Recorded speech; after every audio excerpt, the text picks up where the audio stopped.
Hi guys, ഇങ്ങനെ ചൊറിയും കുത്തി വീട്ടിൽ ഇരിക്കുമ്പോഴത്തേനും എനിക്ക് ഓരോ സാധനങ്ങൾ തിന്നാനുള്ള കൊതി വരും. അങ്ങനെ കൊതി വന്ന ഒരു ഐറ്റമാണ് വയണയിലയപ്പം തിന്നാൻ വേണ്ടിയിട്ട്. വയണയില ഫ്രിഡ്ജിൽ ഇരിപ്പുണ്ടായിരുന്നു. അത് ഇരിക്കുന്നത് കാണുമ്പോൾ തൊട്ട് ഞാൻ പറയുന്നുണ്ട്, എനിക്ക് വയണയിലയപ്പം വേണം, ഉണ്ടാക്കിത്താണെന്ന് ഞാൻ ഇങ്ങനെ ഉമ്മാടുത്ത് പറയുന്നുണ്ട്. ഞാൻ ഇതൊക്കെ പറയുമ്പോഴത്തേനും ഉമ്മ പറയും, എനിക്കൊന്നും വയ്യ പാത്തു ഒന്ന് അടങ്ങി എന്നൊക്കെ പറയും. പിന്നെ എന്തൊക്കെ പറഞ്ഞാലും അവസാനം ഉണ്ടാക്കി തരും. അല്ലെങ്കിൽ ഞാൻ എൻ്റെ മാസ് ഡയലോഗ് അങ്ങ് എടുത്തടിക്കും. ഞാൻ പോയി കഴിയുമ്പോഴത്തേനും നിങ്ങൾ എന്തൊരു ചെയ്യും, അങ്ങനെ എങ്ങനെയാണെന്നൊക്കെ പറയുമ്പോഴത്തേനും ഉമ്മ അങ്ങ് ഉണ്ടാക്കി തരും. ഇത് ഉമ്മ കുഴച്ച് മാത്രമേ തന്നിട്ടുള്ളൂ. ഇലയിൽ വെച്ച് സെറ്റ് ചെയ്ത് ഉണ്ടാക്കുന്നതൊക്കെ ഞാനാണ് സംഭവം.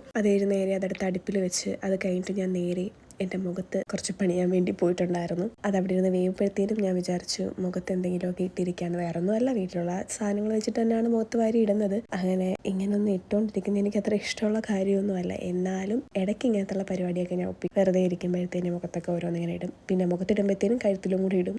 നിങ്ങളും എന്തെങ്കിലുമൊക്കെ ഫേസ് പാക്കൊക്കെ ഇടുമ്പോഴത്തേനും മുഖത്തും കൂടെ ഇടുന്നതിൻ്റെ കൂടെ തന്നെ കഴുത്തിലും കൂടെ ഇടണം, അല്ലെങ്കിൽ രണ്ട് കളറായിട്ടിരിക്കും. അങ്ങനെ പിന്നെ നേരെ ഞാൻ കുളിക്കാൻ പോയി. കുളിച്ചിട്ട് വന്നപ്പോഴത്തേനും ഉമ്മ ചായയൊക്കെ ഇട്ട് വെച്ചിട്ടുണ്ടായിരുന്നു. ചായയൊക്കെ എടുത്ത് നേരെ ഞാൻ വയണയിലപ്പം എടുക്കാൻ വേണ്ടി പോകുന്നു. ഒരു തരത്തിൽ അതൊട്ട് തുറന്നിട്ട് പുല്ല് തുറക്കുന്നുമില്ലായിരുന്നു.